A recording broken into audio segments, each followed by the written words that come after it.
அதிகாரம் மடியின்மை.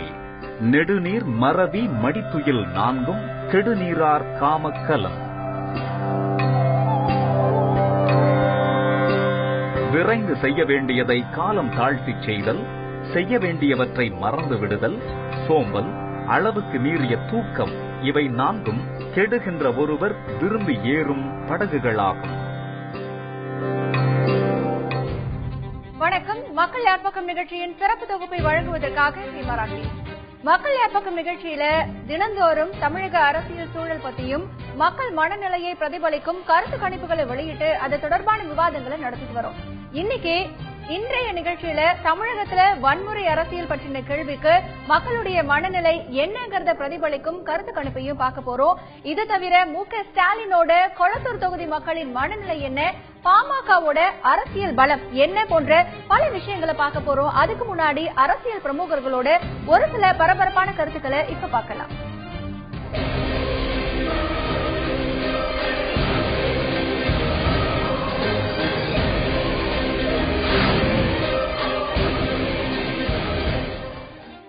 டிஎன்பிஎஸ்சி தேர்வாணையம் அதிமுக ஆதரவாளர்கள் நிறைந்த அமைப்பா இருக்குன்னு திமுக பொருளாளர் மு.க. ஸ்டாலின் குற்றம் சாட்டியிருக்கார்.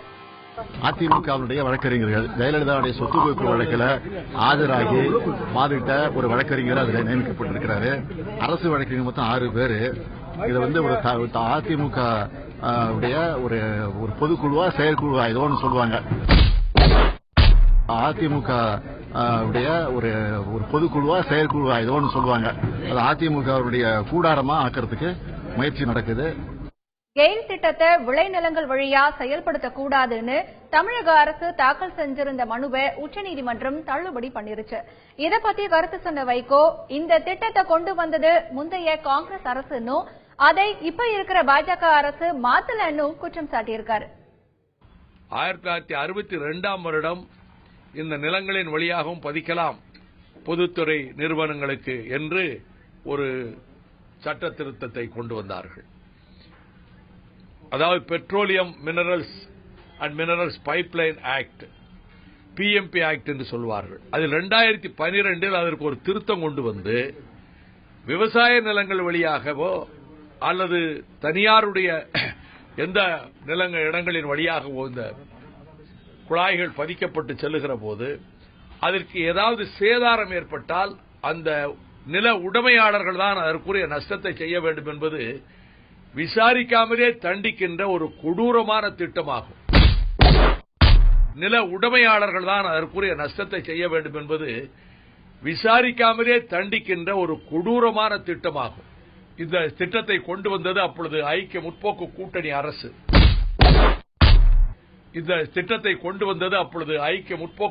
அரசு. அதுக்கு திருத்தம் செய்ய வேண்டிய பொறுப்பை கடமையை தேசிய இப்பொழுது ஜனநாயக கூட்டணி அரசும் செய்யவில்லை.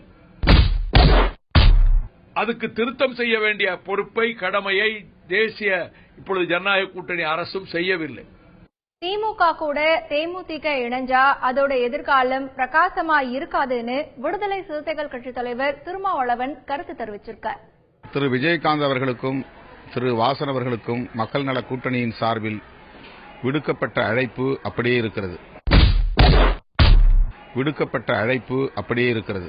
மக்கள் நல கூட்டணியின் கதவுகள் திறந்தே இருக்கின்றன. விஜயகாந்த் அவர்கள் திமுக அல்லது வேறு ஏதேனும் அணியை நாடி செல்வாரேயானால் அவருக்கு அவருடைய கட்சிக்கு மிகச்சிறப்பான எதிர்காலம் அமையும் என்று சொல்ல இயலாது.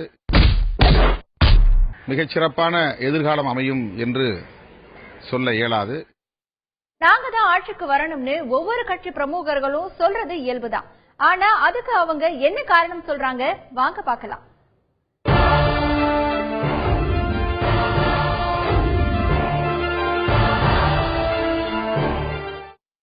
தமிழ்நாட்டு மக்களே அம்மாவின் சொந்தங்கள்.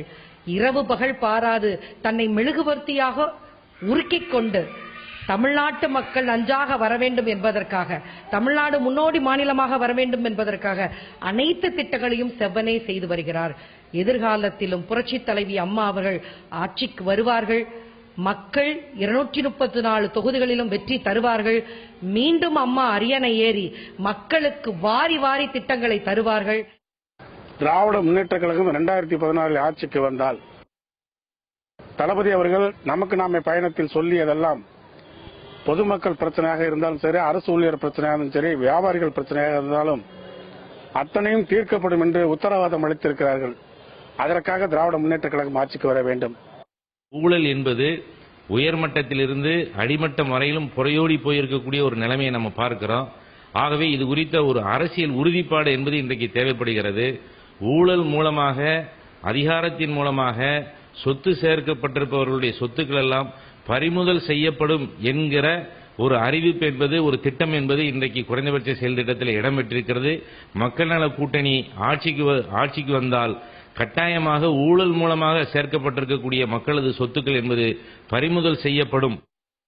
நல்லது நடக்கும், நாட்டுக்கு நல்லது நடக்கும். எவரு வந்தாருன்னா நாட்டுது. இப்ப யாரு இப்ப அதிமுக இது இன்னும் எங்களுக்கு நல்லதா பண்றாங்க. எல்லாமே திமுக வருது. திமுக 2 பேரும் தான் போட்டி போட்டுலாம் வராங்க. அப்ப நாங்க எப்ப சட்டசபையில உட்காருது? எங்க தலைவர் எப்ப போய் சட்டசபையில உட்காருது? இது நம்ம மக்களுக்கோசம் கஷ்டப்படுறாரு அவரு. இப்ப எங்க தலைவர்னா எல்லாம் ஜனத்தெல்லாம் பொதுமக்களை பாக்குறாரு, எல்லாரையும் கலந்து பாக்குறாரு. இங்க வேற அதெல்லாம் பாக்கல, எல்லாம் ஜப்தியா பாக்குறாரு. ஒரு உதவி வந்தா கூட பாக்குறாரு. எது வந்தாலும் முக்கியமா ஏழைங்க தான் முக்கியமா பாக்குறது அவரு. இன்னைக்கு பிரமுகர் பார்வையில தலித் ஒருவர் முதலமைச்சரா வர வேண்டும்னு விடுதலை சிறுத்தைகள் கட்சியைச் சேர்ந்த ரவிக்குமார் எழுப்பின பிரச்சனை, அது தொடர்பான சர்ச்சையை பத்தி எழுத்தாளர் மார்க் சொல்லியிருக்கிற கருத்துக்களை பார்க்கலாம். சமீபத்தில் சர்ச்சைக்குள்ளான விஷயம் விடுதலை சிறுத்தைகளுடைய பொதுச் செயலாளர்கள் ஒருத்தரான ரவிக்குமார் தலித் ஒருவரை முதலமைச்சராக்க வேண்டும் என்று சொன்னதுதான் இன்னைக்கு சர்ச்சைக்குள்ளானதா இருக்கு. இந்த கூட்டணி எப்படியாவது உடைத்துவிட வேண்டும் என கருதக்கூடியவர்கள் இதை ஒரு பிரச்சனையாக்கி, நீங்கள் முதலமைச்சர் கோரிக்கையை வற்புறுத்துவீர்களா என்றெல்லாம் கேள்வி கேட்டு இதை ஒரு சர்ச்சைக்குள்ளாக்கக்கூடிய நிலைமை என்பது ஏற்பட்டிருக்கிறது. ஆனால் நல்ல வேளையாக விடுதலை சிறுத்தைகள் கட்சியினுடைய தலைவர் தொல் திருமாவளவன் அவர்களும் இந்த ஒரு கட்சியின் சார்பாகவேயும் தெளிவான அறிக்கை ஒன்று கொடுக்கப்பட்டிருக்கிறது. அந்த அறிக்கையின்படி இது எங்களுடைய நீண்ட நாள் கொள்கை என்பதுதானே ஒழிய இன்றைய கூட்டணியினுடைய கோரிக்கையாகவெல்லாம் நாங்கள் இதை வைக்கவில்லை என்பதோடு, இந்த தேர்தல் ஒருவேளை 4 கட்சி கூட்டணி, மக்கள் நல கூட்டணி வெற்றி பெற்றால் யார் முதல்வர் என்கிற பிரச்சனையை நாங்கள் தேர்தலுக்கு பிறகு பேசி தீர்த்துக் கொள்வோம். எனவே இது முன்னிபந்தனையோ கோரிக்கையோ அல்ல என்பதை அவர்கள் தெளிவுபடுத்தியிருக்கிறார்கள். எனவே இத்தோடு இந்த பிரச்சனை முடிவுபெற்றுவிட்டது என்றுதான் நான் கருதுகிறேன். ரவிக்குமார் போன்றவர்கள் தொடர்ச்சியாக திமுகவுடன் கூட்டணி என்பதை ஆதரித்துக் கொண்டிருந்தவர்கள் என்பதனால், அவர் இப்பொழுது இந்த 4 கட்சி கூட்டணிக்குள் இருந்து கொண்டு கூடிய அறிக்கை கொடுத்திருப்பதனால்தான் இது சர்ச்சைக்குள்ளான ஒரு விஷயமாக மாறிவிட்டது. ஒருவேளை கூட்டணியை உடைக்கக்கூடிய முயற்சி எதுவும் செய்கிறார்களோ என்று. ஆனால் இன்றைக்கு திருமாவளவன் அவர்கள் இதை தெளிவுபடுத்தியிருப்பதனால் அத்தகைய முயற்சி எதுவும் அந்த தரப்பிலிருந்து இருக்காது என நம்பப்படுகிறது. அடுத்ததா நம்ம பார்க்க போறது வெற்றி கணக்கு. இன்னைக்கு வெற்றி கணக்குல பாமகவோட பலம் பத்தி தான் பார்க்க போறோம்.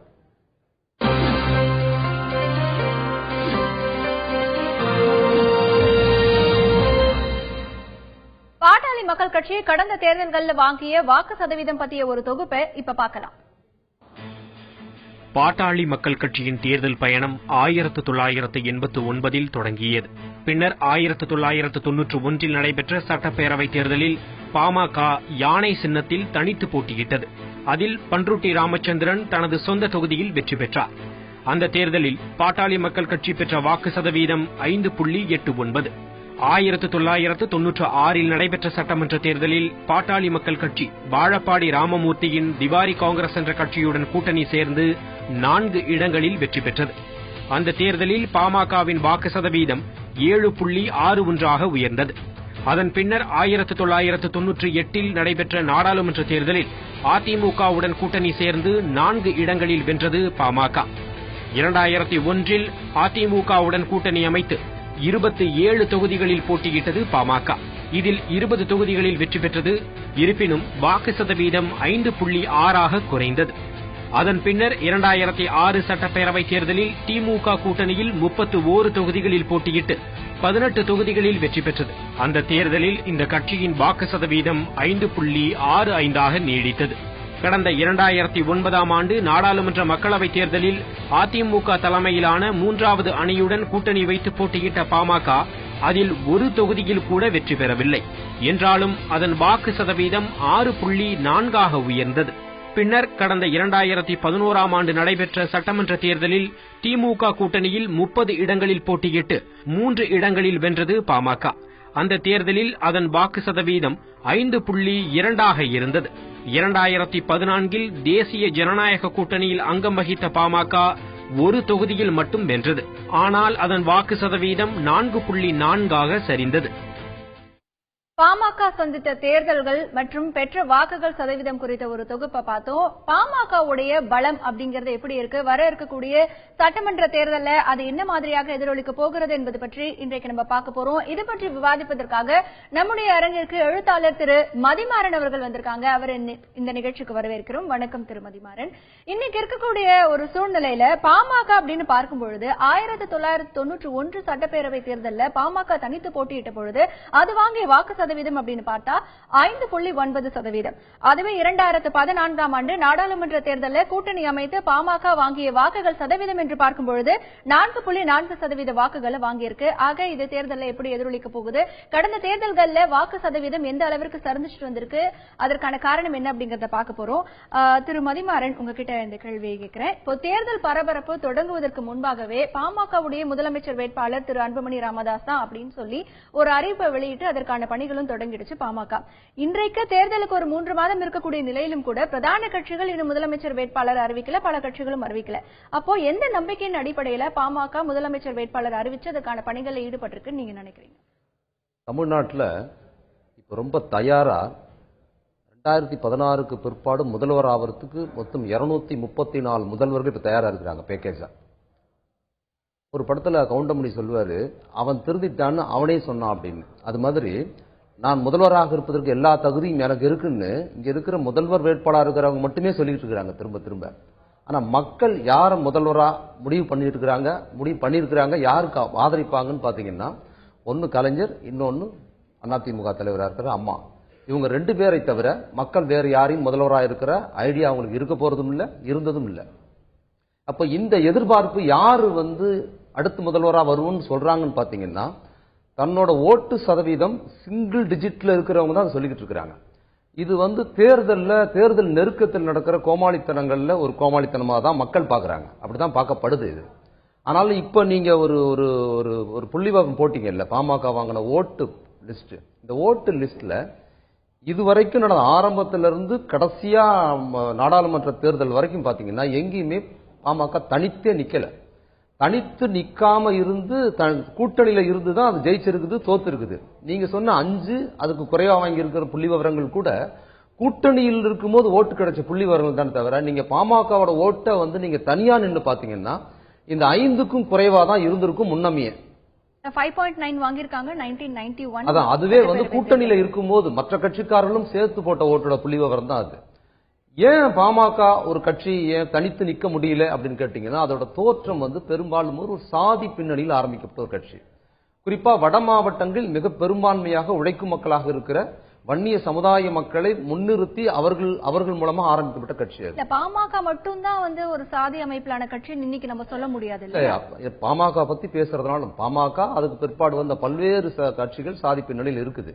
ஆனா அந்த பாமகவோட ஓட்டு வங்கின்னு ஒண்ணு இருக்குல்ல, அந்த ஓட்டு வங்கி யார் தீர்மானிக்கிறாங்கன்னா வன்னிய சமுதாய மக்கள் தான் தீர்மானிக்கிறாங்க, மற்ற சாதி ஓட்டு அதற்கு கிடையாதுன்னு வச்சுங்க.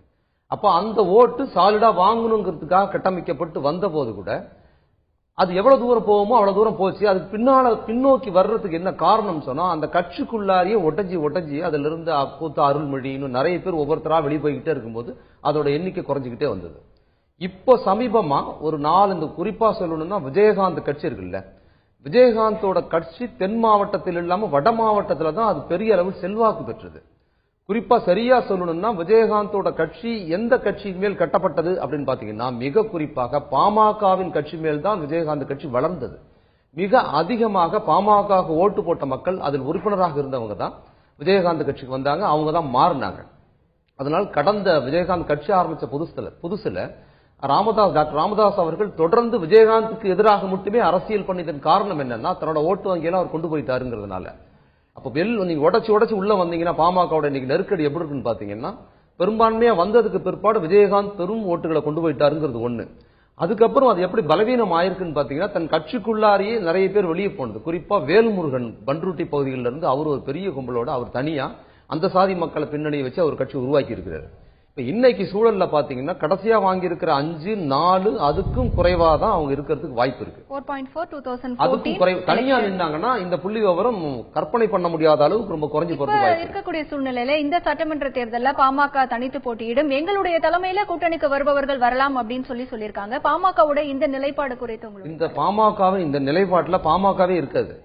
ஏன்னா இது அப்பப்போ தேர்தல் கூட்டணிக்கு வருவதற்கு முன்னால அதை பேசுவதற்கும் பேச்சுவார்த்தை நடத்துவதற்கும் ஒவ்வொருத்தரும் தன்னை பற்றி தாங்களே பில்டப்பா சொல்லிக்கிறது தான் நடக்குதே தவிர, இன்னும் கொஞ்ச நாள்ல கூட்டணிக்காக எல்லா சமரசங்களும் இதுக்கு முன்னால கடந்த கால வரலாறுல இருந்து பாமக பேசணும்னா இதை விட கராராகவும் இதை விட ரொம்ப நேர்மையாகவும் சொல்லியிருக்காரு. திராவிட கட்சிகளோட அங்க சேர மாட்டோம் அப்படின்னு சொல்லியிருக்காரு. கடந்த 60 ஆண்டுகளா தமிழகத்தை திராவிட கட்சிகள் சீரழிச்சிட்டாங்க அப்படிங்கிற பார்வையும் அவர் வச்சிருக்காரு. திராவிட கட்சிகளோட சேர மாட்டோம்னு அவர் எப்ப சொல்லாம இருந்தாங்க? போன தேர்தலும் சொன்னாங்க, கூட்டணி வைக்கும் போதும் சொன்னாங்க.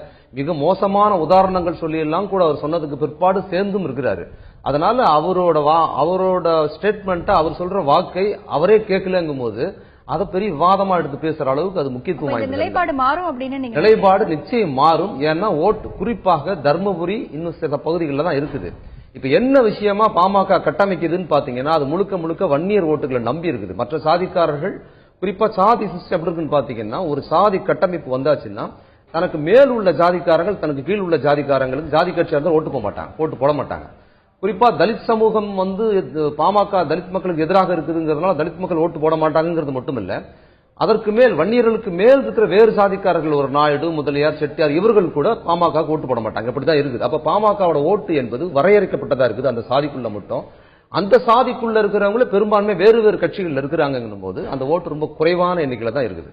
தொடர்ந்து பேசலாம் திருமதி மாதன். பல்வேறு நிலைப்பாடுகள் இங்கே வைக்கப்பட்டிருக்கின்றன. பாமக எந்த ஒரு கட்சியும் செய்யாத ஒரு விஷயத்தை செய்திருக்கிறது.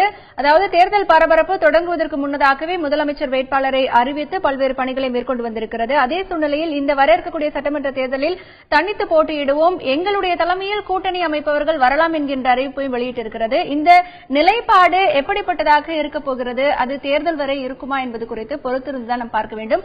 அடுத்ததாக மக்கள் யார் பக்கம் நிகழ்ச்சியில நம்ம பார்க்க இருக்கிறது ஒரு விஐபி தொகுதியை பத்தி நம்ம பார்க்க போறோம். அந்த விஐபி வேற யாரும் இல்ல, கொளத்தூர் தொகுதியை சேர்ந்த திமுக பொருளாளர் திரு ஸ்டாலின் தான்.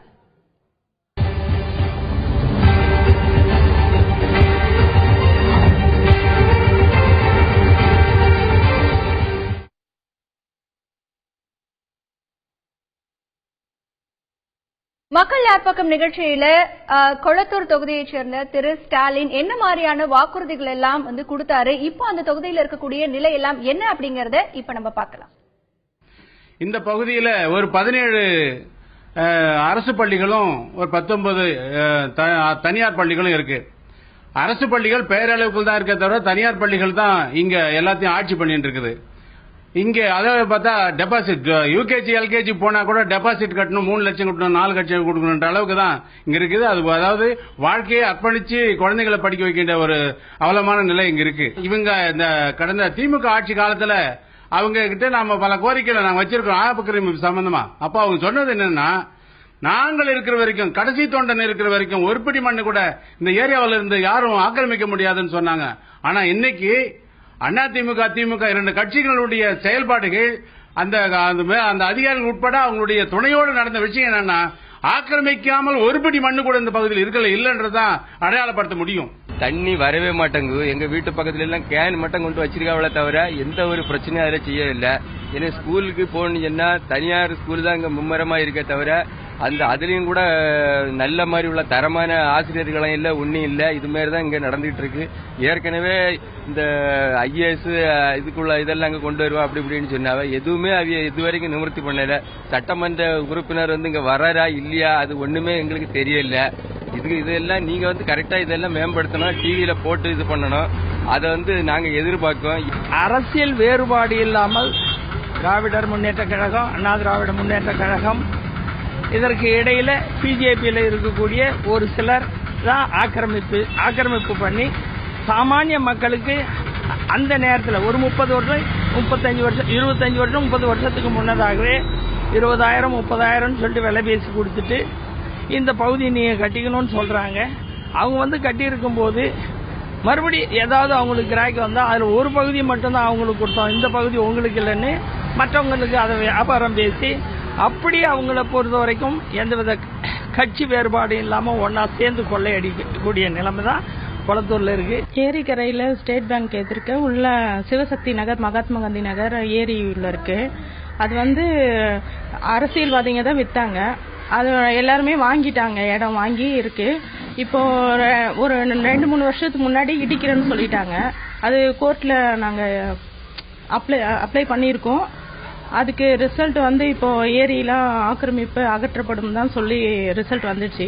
ஆனா எலெக்ஷன் அப்போ நான் எங்க ஏரியாக்கெல்லாம் பட்டா வாங்கி கொடுக்கறேன்னு தான் சொல்லி வாக்குறுதி கொடுத்தாங்க எல்லாருமே. அவர் வந்து ஸ்டாலின் சார் வந்து எங்க கிட்ட இங்க இந்த ஏரியா வந்திருந்தப்போ நிறைய ஸ்கூல்ஸ் எல்லாம் ஓபன் பண்றேன், ஐஏஎஸ் கோச்சிங் சென்டர் ஓபன் பண்றோம் அப்படி எல்லாம் சொல்லியிருந்தாங்க. அது இல்லாம கவர்மெண்ட் ஹாஸ்பிட்டல்ஸ் எல்லாம் வந்து நல்லா இதுவாகுன்ற மாதிரி நிறைய இது கொடுக்குறோம் அப்படின்ற மாதிரிலாம் சொல்லியிருந்தாங்க. இது வரைக்கும் எந்த இதுவும் நடவடிக்கையும் எடுக்கல. அதுக்கப்புறம் வந்து எந்த ஹாஸ்பிட்டல்ஸ் எல்லாம் போனா டாக்டர்ஸ் சரியா இருக்கிறது இல்ல, கவர்மெண்ட் ஹாஸ்பிட்டல்ஸ்ல எல்லாம் நர்சஸ் எல்லாம் சரியில்லை, அந்த ப்ராப்ளம்ஸ் எல்லாம் இருக்கு. எங்களுக்கு வந்து ஒண்ணுமே செய்யல. நாங்க பூ கட்டி இந்த இடத்துல வித்துட்டு நாங்க பாட்டுக்கு போயிடுவோம். இது முட்டுக்கு அந்த வாங்குறவங்க வாங்குறாங்களாக்காண்டி எங்களுக்கு இது முட்டுக்கு எந்த பொருளும் வந்தது இல்லை. அவங்கவுங்க அந்தந்த கட்சி ஆளுங்க அப்படியே வாங்கி போறாங்க. பட் ஆனா இப்ப இந்த வெள்ளம் வந்த போது கொஞ்சம் வந்து அவங்க நல்லா அட்டென்ட் பண்ணாங்க. எல்லாருக்கும் சாப்பாடு கொடுக்கறது அதெல்லாம் நல்லா. எங்க ரோடுல எல்லாம் ஃபுல்லா தண்ணி நின்றுது. அப்போ குடி தண்ணீர் எல்லாருக்கும் கொண்டு வந்து கேன்ல கொண்டு வந்து கொடுத்தாங்க. சாப்பாடு அதே மாதிரி யாருக்கெல்லாம் வேணும்னு கேட்டு கொண்டு வந்து அந்த சமயத்துல நல்லா செஞ்சாங்க. அதுக்கு முன்னாடி வரைக்கும் அது சாதாரணமா தான் இருந்தது. எனக்கு ஒன்றும் பிரமாதமா முன்னேற்றம் அடைஞ்ச மாதிரி தெரியல. எங்க ஏரியா எப்பயும் எப்படி இருக்குமோ அப்படிதான் இருந்துட்டு. உடனுக்குடனே அவருடைய ஒரு வெப்சைட் ஓபன் பண்ணி வச்சிருக்காரு. அதுல அவரு மக்கள் குறை என்னன்றது கேட்கிறாரு. அதை கேட்ட பிறகு அது நம்ம வந்து போன் பண்ணி அவர் ஒரு தனி வெப் லைன் ஒன்று கொடுத்துருக்காரு. அந்த லைன்ல நாங்க புகார் பண்ணா உடனுக்குடனே ரியாக்ஷன் பண்றாரு. அது ரொம்ப பெட்டர். ஏன்னா மக்கள் ஒரு குறைக்கு அவர் உடனே செவி சாய்க்கிறது என்பது மிக பொருத்தமான ஒரு செயலாகும். இதுல எங்க வீட்டில் கூட ட்ரைனேஜ் அடைப்பிருந்தது. அதை நான் உடனே போன் பண்ண உடனே அவங்க ஆபீஸ்ல இருக்கிற நிர்வாகிகளை எடுத்து உடனுக்குடனே எங்களை வந்து கன்சல்ட் பண்ணிட்டு சார் உடனே நாங்க அதை வந்து செயல்முறைப்படுத்துறோம். ஓரிரு நாட்கள்ல அதை வந்து செய்து கொடுத்துருக்கோம். கால வசதியும் நல்லா இருக்கு. அந்த ட்ரைனேஜ் வசதி, இந்த மழைக்கு தண்ணி கால்வாய் இதெல்லாம் பண்ணி நல்லா இருக்காரு. எங்களுக்கு ஆட்டோ தொழிலாளர்களுக்கெல்லாம் இதெல்லாம் துணியெல்லாம் கொடுத்துருக்காரு. ஓரளவுக்கு பரவாயில்ல. ஸ்டாலின் வந்ததுலேருந்து ஓரளவுக்கு பரவாயில்ல. அந்த இது லைட் வசதி, ரோடு வசதி நல்லா ஓரளவுக்கு அவர் இது பண்ணதும் நல்லா இருக்கு. சாலை வசதி, மின்சார வசதி, கழிவுநீர் வசதி எல்லாம் செஞ்சிருக்காங்க. நம்ம எந்த ஒரு குறை அந்த கேட்டாலும் இங்கேயே எங்களுக்கு ஆஃபீஸ் இருக்கிறதுனால அவர் நேரடியாக பார்த்து எந்த குறை இருந்தாலும் நம்ம நேரடியாக வாய்ப்பு நம்மளுக்கு நிறைய கிடைச்சிருக்கு. ஏன்னா மற்ற இடத்துல விட வாய்ப்பு வந்து ஒரு சட்டமன்றம் எனக்கு பேசணும்னா அவங்க முதல்ல வந்து பிஏ பார்க்கணும், அவங்க பார்க்கணும் சொல்லுவாங்க. இவர் வந்து நேரடியாக நம்ம போய் பண்ணணும். நமக்கு நாமே என்ற ஒரு திட்டத்தில் சொல்ற மாதிரி அவர் நேரடியாக போய் எது இருந்தாலும் இந்த குறை வந்து இந்த ஏரியாவில் வந்து கேட்கலாம். இப்போ இந்த நிகழ்ச்சியோட அடுத்த முக்கியமான பகுதிக்கு வந்திருக்கோம். தேர்தல் நெருங்கி வரும் நிலையில தமிழக அரசியல் சூழ்நிலை தொடர்பா நடத்தின அரசியல் கருத்து கணிப்புல மக்களுடைய மனநிலை பத்தி இப்ப நம்ம தெரிஞ்சுக்க போறோம். அதுக்கு முன்னாடி இன்னைக்கு அரசியல் கிசு என்ன அப்படிங்கறத தெரிஞ்சுக்கலாம். வணக்கம். நமக்கு வெற்றி வாய்ப்பு எப்படி இருக்குன்னு தெரிஞ்சுக்கிறதுக்காக மாம்பழ கட்சிக்காரங்க 5 ஏஜென்சிய தனித்தனியா ஒருத்தருக்கு தெரியாம ஒருத்தர் வச்சு ஒரு கருத்து கணிப்பை நடத்தினாங்களாம். அவங்களுக்கு செல்வாக்கு உள்ள ஏரியான தேர்ந்தெடுத்த பகுதிகள் இருக்கிற 110 தொகுதிகள்ல கணிசமான சீட்டை தட்டிட்டு போயிடலான்னு முடிவு வந்திருக்கான். 110 தொகுதிகளையும் பிடிச்சிடணுங்கிற ஏகோபித்த எதிர்பார்ப்புல இருந்த டாக்டர்மார்களுக்கு இது கொஞ்சம் வருத்தம் தானா? ஆனாலும் எப்படியும் விடாப்பிடியா வேலை செஞ்சிடணும்னு முடிவு பண்ணிட்டாங்களாம். இன்னைக்கு அரசியல் கிசு என்ன அப்படிங்கறத பார்த்தோம். இப்போ இந்த நிகழ்ச்சியோட கருத்து கணிப்பு பகுதிக்கு வந்திருக்கோம். நாள்தோறும் பல்வேறு கேள்விகளை முன் வச்சு மக்கள் கிட்ட கருத்து கணிப்பை எடுத்து அதற்கு அவங்களுடைய பதில் என்னவாக இருக்கு அப்படிங்கறத பாத்துட்டு வரோம். இது ஒரு சட்டமன்ற தேர்தலுக்கு முன்னோட்டமாகவே பார்க்கலாம். இன்னைக்கு இருக்கக்கூடிய சூழ்நிலையில மக்கள் அரசியலை பத்தி என்ன நினைக்கிறாங்க, அது முதல் தலைமுறை வாக்காளர்கள் என்ன நினைக்கிறாங்க, கிராம பகுதிகளில் இன்றைக்கு இருக்கக்கூடிய அரசியல் பிரச்சனைகள் எப்படி எதிரொலிக்குது, அதுவே நகர்ப்புறங்களில் இருக்கும்போது அது எப்படி மாறுது, அரசியல் தலைவர்களுடைய நிலைப்பாடு, மக்களின் எண்ணங்கள் போன்றவை குறித்து பல்வேறு விதமான விஷயங்களை இந்த கருத்து கணிப்புல பார்த்துட்டு அது பற்றியும் விவாதிச்சுட்டு வரோம். இன்றைய நிகழ்ச்சியில் பங்கேற்பதற்காக 2 விருந்தினர்கள் வந்திருக்காங்க. ஏற்கனவே நம்ம இன்ட்ரோடியூஸ் பண்ண எழுத்தாளர் திரு மதிமாறன் இந்த கருத்து கணிப்பு நிகழ்ச்சியிலும் இணைந்திருக்காரு. அடுத்ததாக கிருஷ்ணன் ஃபோ மீடியாவை சேர்ந்த திரு அருண் கிருஷ்ணமூர்த்தியும் இன்னைக்கு இந்த நிகழ்ச்சியில் இணைந்திருக்காரு. வணக்கம் திரு அருண் கிருஷ்ணமூர்த்தி. இன்னைக்கு மக்கள் கிட்ட என்ன கேள்வியை முன் வச்சோ அதற்கு மக்கள் என்ன பதில் சொல்லிருக்காங்க அப்படிங்கறத பார்க்கலாம். மக்கள் கிட்ட நம்ம முன்வைத்த கேள்வி, தமிழகத்துல வன்முறை அரசியல் கவலைக்குரியதா அப்படிங்கிற ஒரு கேள்வியை முன்வச்சும் பொழுது அதற்கு அவங்க என்ன பதில் சொல்லிருக்காங்க அப்படின்னா, ஆம் அப்படின்னு பொதுவா 81% மக்கள் பதில் சொல்லிருக்காங்க. 12% மக்கள் இல்ல தமிழகத்தில் வன்முறை அரசியல் கவலைக்குரியது இல்ல அப்படின்னு சொல்லிருக்காங்க. கருத்து இல்லை அப்படின்னு சொல்லி 7% மக்கள் சொல்லிருக்காங்க. இதே கேள்வியை கிராமப்புறத்தில் இருக்கக்கூடிய மக்கள், அதாவது கிராமப்புறத்துல எப்படி சொல்லிருக்காங்க அப்படின்னு பார்க்கும்பொழுது சதவீதத்துல பார்த்தா தமிழகத்தில் வன்முறை அரசியல் கவலைக்குரியதாகத்தான் இருக்கிறது அப்படின்னு 84% பேர் ஆம் அப்படின்னு சொல்லியிருக்காங்க. 10% பேர் இல்லை அப்படின்னு சொல்லியிருக்காங்க. கருத்து இல்லை அப்படின்னு சொல்லி 6% மக்கள் சொல்லியிருக்காங்க. அடுத்ததா நகர்ப்புறங்கள்ல இது பார்க்கும் பொழுது சதவிகிதம் எப்படி இருக்கு அப்படின்னு பார்த்தா தமிழகத்தில் வன்முறை அரசியல் கவலைக்குரியதாக இருக்கிறது அப்படின்னு ஆம் அப்படின்னு 78% பேர் சொல்லியிருக்காங்க. இல்லை அப்படின்னு 14% பேர் சொல்லியிருக்காங்க. கருத்து இல்லை அப்படின்னு 8% பேர் சொல்லியிருக்காங்க. இது பற்றிதான் இன்னைக்கு கருத்து கணிப்புல நம்ம பார்க்க போறோம். முதல்ல திரு அருண் கிருஷ்ணமூர்த்தி அவங்க கிட்ட கேட்கலாம். திரு அருண் கிருஷ்ணமூர்த்தி, இப்போ தமிழகத்துல வன்முறை அரசியல் கவலைக்குரியது அப்படின்னு சொல்லி 81% ஆம் அப்படின்னு சொல்லியிருக்காங்க. வன்முறை அரசியல் அப்படிங்கறத அவங்க என்னென்ன விஷயங்கள் அதுல பாக்குறாங்க, என்னென்ன விஷயங்கள் எல்லாம் அதுல சுட்டி காமிச்சிருக்காங்க? இது மக்கள்கிட்ட நம்ம கேட்கும் போது கேட்டது தமிழக அரசியல்ல ஒரு 3-4 கேள்விகளுடைய ஒரு கன்சாலிடேஷன் தான் இந்த ஒரு கேள்வி. தமிழக அரசியல்ல வன்முறை இருக்கா, இருந்தா அது உங்க வாழ்க்கையை பாதிக்குதா, பாதிச்சா அது கவலைக்குரிய விஷயமா, உங்களுக்கு தமிழக அரசியல்னால வன்முறைனால உங்க வாழ்க்கை முறை எப்படி மாறி இருக்கு, இந்த மாதிரி பல கேள்விகளுடைய ஒரு கன்சாலிடேட்டட் தாக்கம் தான் இது. அரசியல் இருக்குன்னு ஒத்துக்கிறாங்க. தமிழக அரசியல் ஈடுபடக்கூடிய மேல்மட்ட தலைவர்களுக்கு இருக்கக்கூடிய அந்த சொபிஸ்டிகேஷன், மேல்மட்ட தலைவர்கள் கிட்ட இருக்கக்கூடிய அந்த ஒரு நாகரிகம் கீழ்மட்டத்துல இல்லையோ அப்படிங்கிற ஒரு கருத்து மக்கள் நிறைய முன்வைக்கிறாங்க. இப்போ எப்படி பல தலைவர்கள், அது எந்த கட்சியா இருக்கட்டும், அதோட கீழ்மட்ட தலைவர்கள் அவங்க ஒரு பேரணியோ ஒரு ரேலியோ நடத்தும் போது அவங்க வண்டிகள் எடுத்துட்டு வரதும், சென்னை மாநகரத்துக்குள்ள வரதும், இல்ல திருச்சியா இருக்கட்டும், மதுரையா இருக்கட்டும், இல்ல ஊர் பக்கமாவே இருக்கட்டும், பல வண்டிகள்ல கட்சி கொடிகளோட வரக்கூடிய தொண்டர்கள் அவங்கள பார்த்து மக்களுக்கு ஒரு பயம் வருது. இதெல்லாம் அவங்க நம்மளுக்கு எடுத்து சொன்ன பல எக்ஸாம்பிள்ஸ். இது மட்டும் இல்லாம இன்னும் சொன்னது அப்படின்னு நீங்க பாத்தீங்க அப்படின்னா, இது ஒரு சுவாரஸ்யமான ஒரு கண்டுபிடிப்பு. இந்த கேள்வியில நம்மளுக்கு என்ன கிடைச்சதுன்னா, எப்பவுமே நகர்ப்புறங்கள்ல இருக்கிற மக்கள் நம்ம கேட்ட பல கேள்விகளுக்கு அரசியல் தலைவர்கள் தான் இங்க பெருசா, அரசியல் அவங்களுடைய கொள்கைகளை விட, இந்த மாதிரி பல கேள்விகளுக்கு நகர்ப்புறங்கள்ல இருக்கிறவங்க ரொம்ப ஓக்கலா பதில் சொன்னது உண்டு. கிராமப்புறங்கள்ல அது கொஞ்சம் தயக்கம் காட்டணும். இல்ல வன்முறை அப்படிங்கறத எதை அவங்க குறிப்பிடுறாங்க? இப்போ அதிகமா வண்டியில வர்றதும் அச்ச உணர்வை கொடுக்குது அப்படின்னு சொல்றாங்க. இப்போ வன்முறை அப்படிங்கறத எதை அவங்க குறிப்பிடுறாங்க? இதுல சாதாரண விஷயம். எப்படி அந்த ஒரு கும்பலை பார்த்தா நம்மளுக்கு பயம் வருது, நம்மளால அவங்க கிட்ட போய் பேச முடியாது, அவங்க ஏதோ ஒரு சிக்னல்லயே நிக்காம போனா கூட அவங்க கிட்ட தட்டி கேட்டா நம்மளுக்கு அடி உதை விழுறதும், இல்ல ஒரு கட்சி வசூலா இருக்கட்டும் அதுக்கு மிரட்டி பைசா வாங்குறதும், சில சின்ன சின்ன பிசினஸ் வியாபாரிகள் அவங்க நம்மளுக்கு சொன்னது எப்படி கட்சி வசூல் அப்படின்னு வந்துட்டா கட்சி பாகுபாடு இல்லாம எல்லாரும் பைசா கேட்கும் போது அதை கொடுக்காம இருக்கிறதுக்கு நம்மளுக்கு ஒரு ஆப்ஷனே கிடையாது, கொடுத்துதான் ஆகணும். கொடுக்கலன்னா அங்க நம்மளுக்கு வேற மாதிரியான சிக்கல்கள் வருது. இந்த மாதிரி பல விஷயங்களை தான் கட்சி சார்ந்த வன்முறை அப்படின்னு மக்கள் பார்க்கறாங்க. அது மட்டும் இல்லாம இது இன்னும் அடுத்த லெவலுக்கு கொண்டு போனா மத ரீதியான, ஜாதி ரீதியான அப்படிப்பட்ட உட்கட்சி விஷயங்கள் எல்லாம் அவங்க உசுப்பேத்தி விடும்போது அது மக்களிடையே ஒரு சலசலப்பை ஏற்படுத்துதுங்கிறத சொன்னாங்க. ஆனா இதுல நம்ம ரொம்ப உன்னிப்பா கவனிக்க வேண்டியது, மேல்மட்ட தலைவர்கள் கிட்டையும் கீழ்மட்ட தலைவர்களையும் மக்கள் நல்லா பிரிச்சு பாக்குறாங்கிறது தெரிய வந்தது. அப்ப கீழ்மட்ட தலைவர்களை அவங்க எளிதில் அணுக முடியறதுல அது மட்டும் இல்லாம அவங்கள பார்த்து ஒரு பயம் இருக்கானா கண்டிப்பா மக்களிடையே இருக்குங்கிறதுதான் இந்த 80% நம்மளுக்கு காட்டுறதா நம்ம எடுத்துக்கணும். ஓகே, திரு மதிமாறன் நீங்க சொல்லுங்க. இப்ப மக்கள் வந்து ஒரு சில விஷயங்களை அரசியல்ல இருக்கக்கூடிய வன்முறை அப்படின்னு சொல்லி அவங்க பாக்குறாங்க. நீங்க வன்முறை அரசியல் அப்படின்னு பார்த்தா என்னென்ன விஷயங்களை சுட்டி காட்டுவீங்க? தமிழகத்துல வன்முறை அரசியல் இருக்கு அப்படிங்கறத நீங்க நினைக்கிறீங்களா? உங்களுடைய பார்வை. தமிழகத்துல வன்முறை அரசியல்ங்கிறது புதுசு இல்லை, அதன் துவக்கமே அப்படிதான்.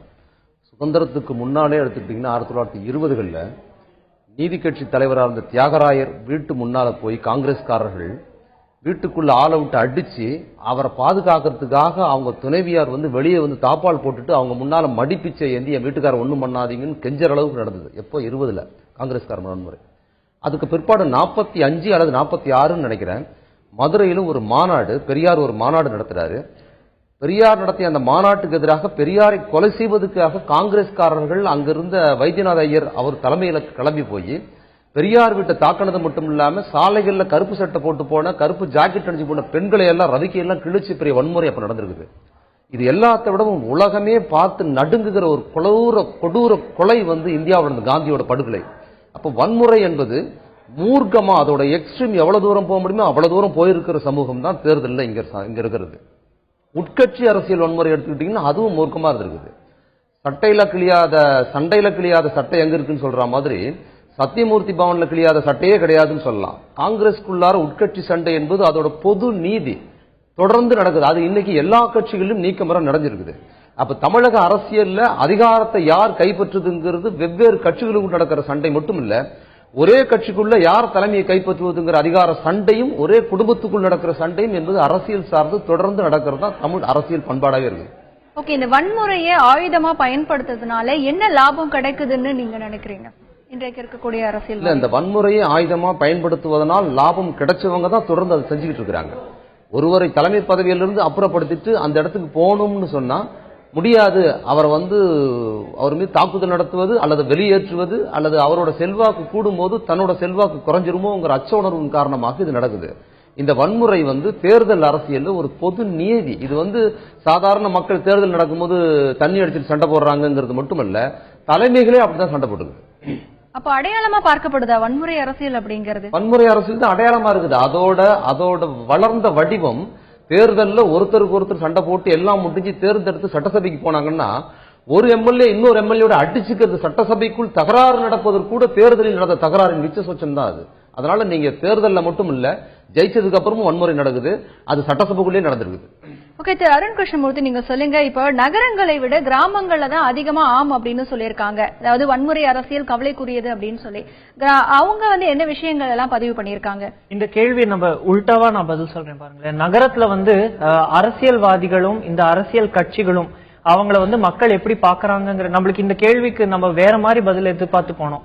ஆனா நகரங்கள்ல பல பேர் அரசியல் கட்சி தலைவர்களா இருக்கட்டும் இல்ல அரசியல்வாதிகளுடைய செயல்பாடா இருக்கட்டும் அதுல அதிக பங்கெடுப்பு இல்லாததுனால மக்கள் அவங்க வன்முறையெல்லாம் இங்க ரொம்ப தெரியாத அளவுக்கு தான் காட்டாங்க. அவங்க திருப்பி நம்மளுக்கு சொல்றது இங்க பேனர் வைக்கிறது, போஸ்டர் வைக்கிறது, அதுதான். இங்க தெருக்கு அந்த அடிதடி அதெல்லாம் அவங்க பார்க்காததுனாலோட பிரதிபலிப்பா தான் இது நம்ம பாக்குறோம். இதே கிராமப்புறங்கள்ல நீங்க பாத்தீங்க அப்படின்னா ஒரே குடும்பத்தில இருந்து 2 அரசியல் கட்சிகள்ல மெம்பர்ஸா இருக்கிறவங்க இருக்காங்க. அவங்க எப்படி குடும்பத்துல ஒரு சண்டையா அதை ஆரம்பிச்சு அது அந்த தெரு சண்டையா மாறி ஊருக்குள்ள ஒரு சண்டையா மாறுற அளவுக்கெல்லாம் எக்ஸாம்பிள்ஸ் நம்மளுக்கு சொன்னாங்க. அந்த ஒரு குடும்பத்திலேயே 2 கட்சிகளுடைய கொள்கையை பின்பற்றக்கூடிய நபர்கள் இருக்கும்போது அந்த மாதிரி எக்ஸாம்பிள்ஸ் எல்லாம் நம்மளுக்கு வந்ததுதான் கிராமப்புற மக்கள் அரசியல் வன்முறையை இன்னும் நேரடியாக பார்க்கக்கூடிய ஒரு ஆப்பர்ச்சுனிட்டி அவங்களுக்கு இருக்கு. அதனால் பாதிப்பும் அடையறதுக்கு அவங்களுக்கு ஆப்பர்ச்சுனிட்டி இருக்கு. அதுக்கு ரொம்ப பெஸ்ட் எக்ஸாம்பிளா நம்மளுக்கு சொன்னது எப்படி அந்த குடும்ப சண்டை, குடும்பத்துல அரசியல்னால வந்த சண்டைனால அந்த குடும்பமே 2ஆ பிளவுபட்டு இந்த மாதிரி எல்லாம் சொன்னாங்க. இந்த மாதிரி எக்ஸாம்பிள்ஸ் நகர்ப்புறங்கள்ல நம்மளுக்கு வரல. அது மட்டும் இல்லாம கல்வீச்சா இருக்கட்டும் இல்ல ஒரு வயலண்ட் பிஹேவியரா இருக்கட்டும், சோசியல் வயலண்ட் பிஹேவியர், இதெல்லாம் நகர்ப்புறங்கள்ல ஒரு காலத்துல பார்த்திருக்கலாம். அட்லீஸ்ட் இந்த கடந்த 10 ஆண்டுகள்ல இல்லாம இருக்கலாம். அதுக்கும் மக்கள் நிறைய எக்ஸாம்பிள் சொன்னாங்க. அவங்க ஊர்ல பஸ்ஸை சிறைப்பிடிக்கிறதா இருக்கட்டும், பஸ் மேல கல் அடிக்கிறதா இருக்கட்டும், இல்ல அங்க திடீர்னு அறிவிக்கப்படாத ஒரு பந்து மாதிரி ஒரு சூழ்நிலை வருவதா இருக்கட்டும், இந்த மாதிரி எல்லாம் பல எக்ஸாம்பிள்ஸ் நம்மளுக்கு கிராமப்புற மக்கள் கொடுத்து அவங்க வன்முறை அரசியல் சார்ந்த வன்முறையால பாதிக்கப்பட்டதா நம்மளுக்கு சொன்னாங்க. திரு மதிமாறன் நீங்க சொல்லுங்க, இந்த வன்முறை அரசியல் அப்படிங்கிறது வாக்குகளை பெறுவதற்கு உதவும்னு நீங்க நினைக்கிறீங்களா? வாக்குகளை பெறுவதற்கு உதவுங்கிறது தேர்தலே உங்களுக்கு எப்படி நடத்தப்படுது அப்படின்னு பாத்தீங்கன்னா, ஒன்னு பணம் கொடுத்து வாங்கணும் இல்லைன்னா அடிச்சு வாங்கணுங்கிற முறையில தான் இருக்குது. இந்த பணம் கொடுத்து வாங்குவதில் உள்ள தகராறு, நாம போய் ஆர்கனைஸ் பண்ணி ஒரு ஊர்ல வந்து ஒரு 100 ஓட்டு இருக்குது, அதை நம்ம ரெடி பண்ணி வச்சிருக்கிறோம், ஒரு கட்சி பேர் ரெடி பண்ணி வச்சிருக்கும் போது பணம் கொடுத்தோ பிரச்சாரம் செய்தோ ஏதோ ஒரு வகையில் இன்னொருத்தங்க அதுக்கு மேல பணம் கொடுக்கறது, அதுக்கு மேல அவங்கள ஓட்டாம தன்னோட ஓட்டரா மாற்றும் போது அப்போ அது இயல்பாக ஒரு வன்முறை வடிவத்துக்கு மாறுது. ஏன்னா தன்னோட முதலீடை வந்து இன்னொருத்தர் எடுத்துக்கிட்டு போறதா தான் அவர் கருதுறாரு. அப்ப பணம் எதற்காக செலவழிக்கப்படுது, ஒரு பல லட்சங்கள் செலவு பண்றாருன்னு சொன்னா அதுக்கு மேல் பல கோடிகளை சம்பாதிக்கணுங்கிறதுக்கு தான் தேர்தலில் பல லட்சங்கள் பல கோடிகள் அதுக்கு மேல சம்பாதிக்கணுங்கிறதுக்கு தான் போகுது. அப்ப ரெண்டு பேரும் மாறி மாறி தேர்தலில் வந்து அவங்க வந்து ஒரு முதலீடு செய்யறாங்க. தேர்தல் என்பது ஒரு பெரிய தொழிலுக்கு, பெரும் லாபம் கொடுக்கிற ஒரு தொழிலுக்கு செய்கிற முதலீடாக தான் தேர்தல் கட்சிகள் எல்லாமே அதில் செய்யறாங்க. அப்ப அந்த முதலீடு செய்யும் போதே இதுக்கு பாதுகாப்பு இருக்காது, இது போயிடும் அப்படிங்கிற எண்ணம் வரும்போது அது வன்முறையின் வடிவம் மாறுது. அப்ப தேர்தலில் பணம் அதிக முக்கியத்துவம் பெறும்போதெல்லாம் வன்முறையோட முக்கியத்துவம் கூடுதலாகிட்டே இருக்கு. திரு அருண் கிருஷ்ணமூர்த்தி, இப்போ இதுவே வந்து தமிழகத்துல வன்முறை அரசியல் கவலைக்குரியதா அப்படின்னு கேக்குறப்போ இல்லை அப்படின்னு ஜெனரலா 12% வந்து சொல்லியிருக்காங்க, கிராமத்துல 10%, நகரங்கள்ல 14% சொல்லியிருக்காங்க. சோ அவங்க வந்து அந்த வன்முறை அரசியல்ல அக்செப்ட் பண்ணிக்கிறாங்களா? அக்செப்ட் பண்றாங்கன்னு இல்ல, அவங்களுக்கு வந்து வன்முறை அரசியலுடைய தாக்கம் அவங்க வாழ்க்கையில இல்ல. அடுத்தது நீங்க இன்னொன்னு எப்படி பார்க்கணும்னா, அந்த மாதிரி ஒரு அரசியல் இருந்து அவங்க பிரிச்சு பாக்குறாங்கன்னு, அவங்க வாழ்க்கை முறைக்கு அது வந்து ஏதாவது ஒரு விதத்துல இருக்கா, தடையா இருக்கா அப்படின்னா இல்ல. அவங்கள பொறுத்த வரைக்கும் அதுலயும் அந்த சில சுவாரஸ்யமான பதில்கள் நீங்க பாத்தீங்க அப்படின்னா, அரசியல்ல இப்ப சார் சொன்னாப்ல அரசியல்ல வருவதற்கு சில அவங்களுக்கு வந்து ஆள்பலம் தேவைப்படுது, அவங்க 2-3 இடத்துல வன்முறை செஞ்சுதான் வராங்கன்னு. அதுல அவங்க திரைப்படங்களுடைய எக்ஸாம்பிள்ஸையும் சொல்றாங்க. இத்தனை சொகுசா இத்தனை பெரிய கார்கள்ல வந்தாதான் அவங்க அரசியல்வாதிகள் அப்படிங்கிற மாதிரி எல்லாம் எக்ஸாம்பிள் சொல்லிட்டு, ஆனா அது என் வாழ்க்கையில எந்த விதமான ஒரு பாதிப்பையும் ஏற்படுத்தல, எப்படியும் இந்த சில கட்சிகளுக்கு தான் ஓட்டு போட்டு ஆகணுங்கிற ஒரு நிலைமை, அண்ட் இவங்க தான் நம்மளுடைய அரசியல்வாதிகள்ங்கிற நிலைமை, இப்படி இருந்தாதான் அரசியலுக்கு வர முடியுங்கிற ஒரு எழுதப்படாத ஒரு ரூலும் இருக்கிறதுனால அது தங்களுடைய வாழ்க்கையில எந்த விதமான பாதிப்பும் ஏற்படுத்தாதனால தான் இந்த மாதிரி ஒரு கருத்தை சொல்றோம்னு சொல்லி தான் நிறைய பேர் நம்மளுக்கு சொன்னது. இல்ல இதுல தேர்தலில் கிராமப்புறங்கள் வன்முறை நடக்கலன்னா சொல்ல முடியாது. மிக அதிகமான வன்முறை நகரத்தை விடவும் கிராமத்துல தான் நடக்குது. அதாவது 84% கிராம கவலைக்குரியது அப்படின்னு அவங்க பதிவு பண்ணிருக்காங்க. ஆமா, இன்னொன்னு நகர்ப்புறத்துல இல்லாத தேர்தல் வன்முறையில இன்னொரு பேராபத்து கிராமத்துல என்னன்னு பாத்தீங்கன்னா சாதிய வன்முறை. தேர்தலை ஒட்டி நகரத்துல சாதிய வன்முறை வெறும் தேர்தல் அரசியல் கட்சிகளோடு முடிஞ்சிடும். ஆனா கிராமத்துல வந்து தேர்தல் வந்து வெறும் அரசியல் கட்சிகளா மட்டும் முடியறது இல்ல, அது ஒரு சாதிய வடிவமா மாறிடுது. மிக குறிப்பாக தலித் மக்கள் தான் எதிர்பார்த்த மாதிரி தனக்கு ஓட்டு போடலையோ தனக்கு எதிராக போடுறாங்கன்னு சொல்லும் போது அவர்கள் மீது தாக்குதல் நடத்தாத ஆதிக்க ஜாதியை சேர்ந்த எந்த கட்சிக்காரனும் இல்லைன்னே சொல்லலாம். அப்ப வன்முறையின் வடிவம் நகர்ப்புறத்துல காசு கொடுத்தா நடக்குது, கிராமப்புறத்துல ஜாதி ரீதியாக நடக்குது. தேர்தலையும் நடக்குது, மற்ற தேர்தலில் கூடுதலாகவே நடக்குது. குறிப்பா சொல்லணும்னா அவ்வளவே தேர்தல், ஒரு பஞ்சாயத்து தேர்தலில் ஒரு தலித் சமூகத்தை சேர்ந்தவர் பஞ்சாயத்து எலெக்ஷன்ல நின்னாருங்கிறத மேலவலும் முருகேசன் ஜெயிச்சவர் கழுத்தறுத்து கொண்டதெல்லாம் நடந்திருக்குது. அப்போ தேர்தலில் ஜெயிச்சவரே கொலை செய்யற சமூகமாகவும் தேர்தலில் இருக்குதுங்கிறது கிராமப்புறம் வந்து நகர்ப்புறத்தை விட கூடுதல் வன்முறை வார்ந்த தேர்தலா இருக்குது. அப்போ இனி வருங்காலத்துல இந்த வன்முறை அரசியல் இல்லாத ஜனநாயக அரசியல் சாத்தியம் இருக்குமா, சாத்தியம் இருக்கா? தேர்தல் முறைகள்ல இன்னும் இப்ப இந்த தேர்தல் விஷயங்கள்ல பேசுறதுல முக்கியமா நிறைய பேர் இப்ப தேர்தலை ஒட்டி புள்ளி விவரங்கள் எடுக்கிறீங்க, யாருக்கு எந்த கட்சி இருக்குது எல்லாம் சொல்றீங்க.